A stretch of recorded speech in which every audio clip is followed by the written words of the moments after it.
أشهد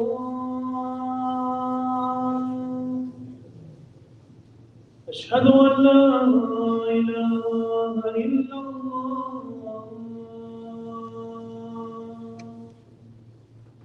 أشهد أن محمدا رسول الله أشهد أن محمدا رسول الله حي على الصلاة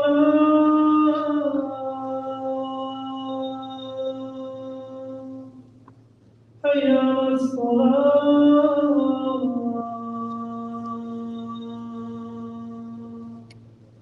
حي على الفلاح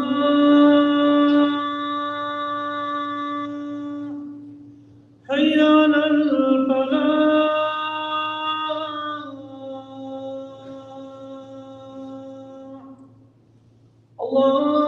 الله أكبر الله أكبر لا إله إلا الله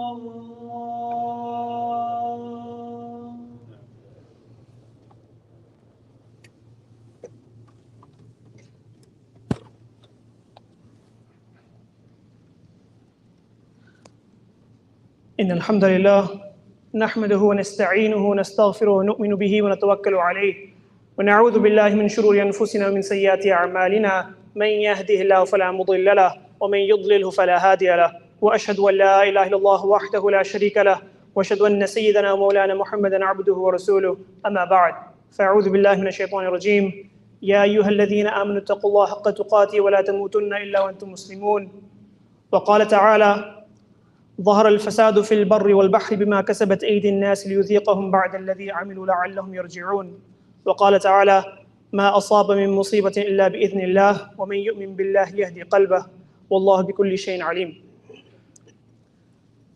Dear brothers and respected sisters, over the last few days and in fact months, there have been a number of incidents that have taken place that have brought a lot of sorrow to our hearts. I want to highlight three of them that have happened, a couple of them within the past few days and one that happened a bit earlier in the year. First, as we're all aware, was the earthquake in Turkey in February. It was in the south of Turkey around 4 a.m. Imagine being asleep at 4 in the morning, us in a spouse is in one room, the children in another room, and then being awoken to a magnitude 7.8 earthquake with aftershocks of 6.7 magnitude thereafter, about 11 minutes later. Over 50,000 people passed away. 50,000. And that's in Turkey. There was another 8,400 people who then passed away in Syria as well. And around 107,000 people injured. Over 14 million people affected. 1.5 million people who otherwise went to bed in their homes every night and had a roof on their head, now homeless. The damage is about 140 square miles worth. About 104 in US dollars, about 104 billion US dollars worth of damage. Imagine. And then a bit earlier, this month, on the 8th, was then the earthquake in Morocco. Around the western part of Morocco, again, 11 p.m. at night, a lot of people sleeping. And again, a 6.8 magnitude earthquake, with another 4.9 magnitude, one that followed 20 minutes later. Felt as far as in Portugal and Algeria. Nearly 3,000 people died. 5,500 injured. 300,000 people affected. And it damaged several historical parts of the city of Marrakesh, and it completely decimated some of the remote villages where now people are trying to reach the affected people on donkeys and mules. It's that bad. Some have said it will take 5 to 6 years to rebuild some of these areas. And then just one day later, on the 9th, the floods in Libya. It's in the eastern part of Libya due to the Mediterranean storm Daniel that resulted in heavy rainfall and flooding, which caused then two dams to collapse. 16 inches of rain in 24 hours. 16 inches. And waves that rose as high as 23 feet, completely wiping away buildings. Saw the latest numbers today, this morning. Estimates are now at 11,000 people have passed away. 7,000 people injured, 10,000 still missing. And hundreds of thousands of people affected. Some of the bodies had to be taken to morgues 100 miles away due to just the number of casualties. And there's interviews with people who have lost 13 members of their extended family, 16 members of their extended family, who have attended janazas, mass janazas, where just there are 12 members of their own extended family in that janaza. 25% of the city of Derna, which is home to 125,000 people, 25% of that city is destroyed. 30,000 people displaced. There's heaps of debris that rises 13 feet high. May Allah subhanahu wa ta'ala help our brothers and sisters, or elderly or young, in these countries. And it is a pain and difficulty that, alhamdulillah, we have never experienced, you and I, and we pray to Allah subhanahu wa ta'ala that we never have to experience. But as we witness these incidents, these natural disasters, as they're referred to as, that as Muslims, we need to ponder over what should be our approach and our reaction to these events. And there's a lot that can be said. I want to focus, Allah willing, inshallah, if time allows, on 3 areas. One is just a refreshing of our beliefs. And number 2, on inward reflection. And 3, on outward action. If you read the news about these sad events, what you're going to find commonly is the scientific explanations of why these, quote unquote, natural disasters have taken place. And while we don't deny the natural causes, the asbab, right? The geology, the hurricanes, the global warming, whatever it may be, while we don't deny these causes, what separates us though from those who don't believe is that while we recognize these asbab, we also believe in the musabbibul asbab. That while we acknowledge and believe in these causes, we also believe in the one who puts the effect in the causes, Allah subhanahu wa ta'ala. And we recognize that whatever happens with the permission and the will of Allah subhanahu wa ta'ala. Allah subhanahu wa ta'ala mentions that مَا أَصَابَ مِن مُصِيبَةٍ إِلَّا بِإِذْنِ اللَّهِ وَمَن يُؤْمِن بِاللَّهِ يَهْدِ قَلْبَهُ وَاللَّهُ بِكُلِّ شَيْءٍ عَلِيمٌ. That nothing afflicts us except that it is from the permission of Allah subhanahu wa ta'ala. And whoever believes, Allah will guide his heart, and Allah subhanahu wa ta'ala is all aware of everything. And we remind ourselves of the limitless power and might of Allah subhanahu wa ta'ala. Allah subhanahu wa ta'ala mentions, وَهُوَ الْقَادِرُ عَلَىٰ أَن يَبْعَثَ عَلَيْكُمْ عَذَابًا مِّن فَوْقِكُمْ أَوْ مِن تَحْتِ أَرْجُلِكُمْ أَوْ يَلْبِسَكُمْ شِيَعًا وَيُذِيقَ بَعْضَكُمْ بَأْسَ بَعْضٍ انظُرْ كَيْفَ نُصَرِّفُ الْآيَاتِ لَعَلَّهُمْ يَفْقَهُونَ. Allah also talks about how if Allah subhanahu wa ta'ala wishes, and that He is the one who is capable of sending upon us a punishment from above us and from beneath us. That Allah subhanahu wa ta'ala can test us if He wishes from the ground that is below us and from the skies that are above us. That the ground beneath us and the heavens above us, they're all in the control of Allah subhanahu wa ta'ala, that we are under His complete control and we're under His complete mercy. And we can never consider ourselves to be out of the sight or the knowledge or the grasp of Allah subhanahu wa ta'ala. And if Allah subhanahu wa ta'ala wishes, Allah mentions, إِنَّ بَطْشَ رَبِّكَ لَشَدِيدٌ إِنَّهُ هُوَ يُبْدِئُ وَيُعِيدُ. That the grip of Allah subhanahu wa ta'ala is severe. That if Allah subhanahu wa ta'ala wishes, He can grip us, and that grip is severe. But at the same time, Allah also mentions, وَهُوَ الْغَفُورُ الْوَدُودُ ذُو الْعَرْشِ الْمَجِيدُ. that He's also the one who is forgiving and the one who has love. That and after all, we recognize that, as Allah mentions, ظهر الفساد في البر والبحر بما كسبت أيدي الناس. That the fasad, the corruption has appeared in the land and in the oceans due to what people have done. Right? Not necessarily specific to the people afflicted or such, but in general, the actions of people bring about some of this corruption in the land. And we ask Allah subhanahu wa ta'ala for forgiveness, and we ask Allah subhanahu wa ta'ala for afiyah. And at the end of the day, we recognize that whatever Allah wills will happen, because He is also فَعَالٌ لِمَا يُرِيدُ. He is the one who does what He wishes to do. And we submit to that. وَأُمِرْنَا لِنُسْلِمَ لِرَبِّ الْعَالَمِينَ. We have been commanded to submit to the will of Allah subhanahu wa ta'ala. But granted that Allah mentions a lot of this fasad, this corruption on the earth appears because of the actions of people, it gives rise to the second point, which is that there needs to be an inward reflection. That what might be the actions of people that brings about this corruption in the land.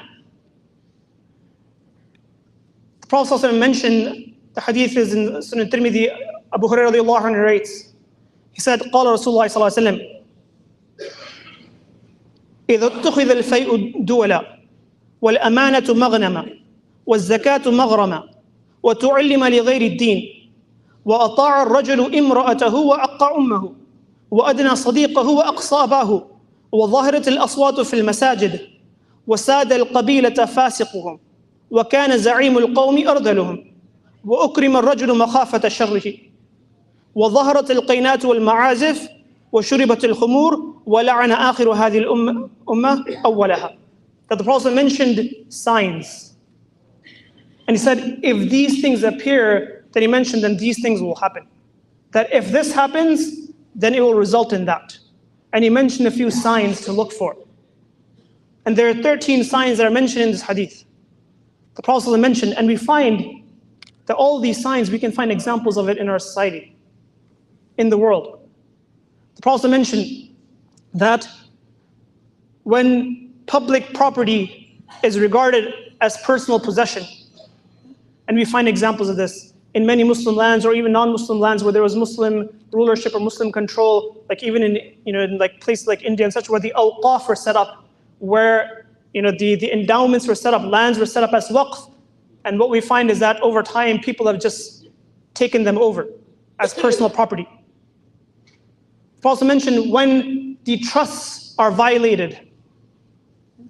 When the trusts are violated, there was a time when a concern of what you do and what you say was that there's kiraman katibin, that there's angels appointed who are going to write whatever we say and whatever we do. That was a concern. Now people have another additional concern, which is people can take screenshots and people can secretly video record and then post them on social media. The Prophet mentioned al-majalis bil-amana, gatherings are to be held with trust, communication is with trust, gatherings are with trust, and we see trust just erode. The Prophet mentioned this as the second side, when trusts are violated. Third, when zakat is considered as a burden. And there's a lot of questions people ask about zakat and such, and a lot of times sometimes you end up finding that people almost treat zakat like they do tax, which is what are all the loopholes that reduces my liability. And people are looking for ways to just reduce their tax, just like people reduce their tax burden. People are looking for ways to reduce, what are the opinions I can find, what are the ways I can do to reduce the amount of zakat that I have to give. The Prophet mentioned when people will learn, but it will not be for the purposes of the deen.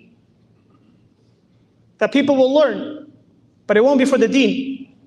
And we find, unfortunately, a lot of times, the religious knowledge has become almost like a religious entertainment, where the local imam will have a session in the masjid on a specific topic, and a handful of people show up. But then when a popular speaker shows up to that same masjid for the same topic, then the masjid is full. Is there sincerity in what we're learning and why we're learning? The Prophet mentioned another sign, which is when the man will be considerate of his wife, but inconsiderate of his mother. People, we find, disassociate themselves and their wives and children as a separate family, and they disassociate themselves from their parents, where now the relationship becomes one that, yes, on some cadence every so often, maybe on Eids and such, we'll go visit them. Like we go, on certain occasions to the graveyard to visit the deceased. Prophet mentioned when man will draw his friend near and push his father away. And we see in children that they can spend hours talking to their friends and hanging out with them, but when it comes to spending any time with their parents, they don't have time, or they can't disengage from doing something else while they have to be in their company. That people, the Prophet mentioned, when people raise their voices in the masjid, within the broader Chicagoland community, like, there are stories that I'm ashamed to even share. The Prophet mentioned that the impious will become the leaders, and we find examples of this. And I'll go through the signs because there's a few, and the time is limited. When the most despicable will lead people, right? We don't have to look past our elected officials, unfortunately. People will be honored out of fear of their harm. That there's people, organizations, movements that you cannot speak out against without being afraid of being canceled or fired from your jobs and such. Right? That when singing and music will be widespread, when liquor was consumed, when the latter generations will curse the earlier generations, and there's examples of all of these that unfortunately we don't have time to go into. But then the Prophet mentioned that when these things happen, then فَلْيَرْتَقِبُوا عِنْدَ ذَلِكَ رِيحًا حَمْرَاء وَزَلْزَلَ وَخَسْفَ وَمَسْحَ وَقَذْفَ وَآيَاتٍ تَتَتَابَعُوا كَنِظَامِ بَالٍ قُطِعَ سِلْكُهُ فَتَتَابَعَ. That when these things happen, then await the violent winds, the earthquakes, being swallowed by the earth, disfigurement, pelting rains from the sky, and other signs that will follow in such succession. It's like the necklace that when you cut the string, the beads fall off one after another. That it will follow in that manner. And this forces all of us, it should force us to shiver and to reflect, and force us to see, are we free of some of these signs the Prophet has mentioned? And some of the Mufassirun mentioned that when there's a calamity that affects the community, that if it doesn't force a person to reflect and change their ways, then it is an adhab. But if it forces a person to reflect and make changes and amends in their life, then it is a benefit, actually. Because Allah mentioned, when He mentioned that ظَهَرَ الْفَسَادُ فِي الْبَرِّ وَالْبَحْرِ, Allah at the end of the verse mentions that لَعَلَّهُمْ يَرْجِعُونَ, so that they can return back to Allah subhanahu wa ta'ala. And I want to end with just a third point really quickly, which is, in addition to the inward reflection, there must be outward action, which is that we recognize those who have been afflicted with these difficulties, that we must now help them with whatever was in their capabilities. For those who can do so financially, should do so financially with whatever is within their means. Those who can offer emotional support should do that. All of us should raise our hands and make dua at minimum. All of us are capable of doing that. It cannot be simply just news we read and we say, well, this is very sad, and then just move on to the next story on Instagram, to the next story on your news app and such.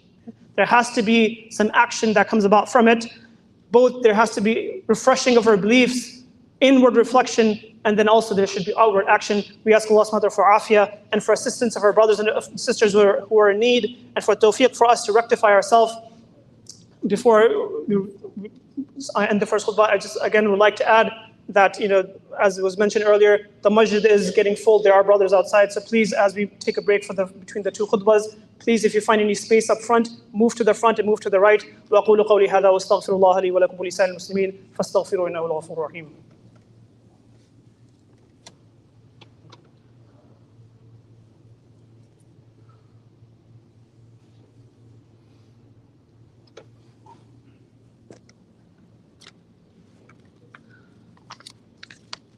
Brothers, please stand up and fill in any gaps in front of you, especially move to the right if there's any gaps. We want the brothers who are outside to be able to come and pray, and that they don't have to wait for the second congregation. Alhamdulillah alladhi hada wa salatu wa salamu ala ibadihi alladhina istafa, khususan ala sayyid ar-rusul wa khatim al-anbiya wa ala alihi wa sahbihi alladhina ijtaba, amma ba'd. فأعوذ بالله من الشيطان الرجيم. إن الله وملائكته يصلون على النبي يا أيها الذين آمنوا صلوا عليه وسلموا تسليما. اللهم صل على محمد عبدك ورسولك وصل على المؤمنين والمؤمنات والمسلمين والمسلمات. اللهم أعز الإسلام والمسلمين وأذل الشرك والمشركين ودمر أعداءك أعداء الدين. اللهم انصر المسلمين المستضعفين في كل مكان يا الله. اللهم انصر المسلمين المستضعفين في كل مكان.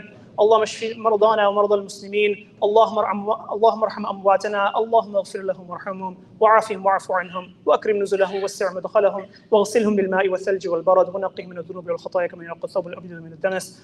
اللهم اجعل قبورهم رياضا من رياض الجنه. اللهم انا نسالك العفو والعافيه والمعافاه الدائمه في الدين والدنيا والاخره. عباد الله رحمكم الله، إن الله يأمر بالعدل والإحسان وإيتاء ذي القربى وينهى عن الفحشاء والمنكر والبغي يعظكم لعلكم تذكرون. فاذكروا الله يذكركم وادعوه يستجب لكم ولذكر الله أكبر والله يعلم ما تصنعون. أقيموا الصلاة.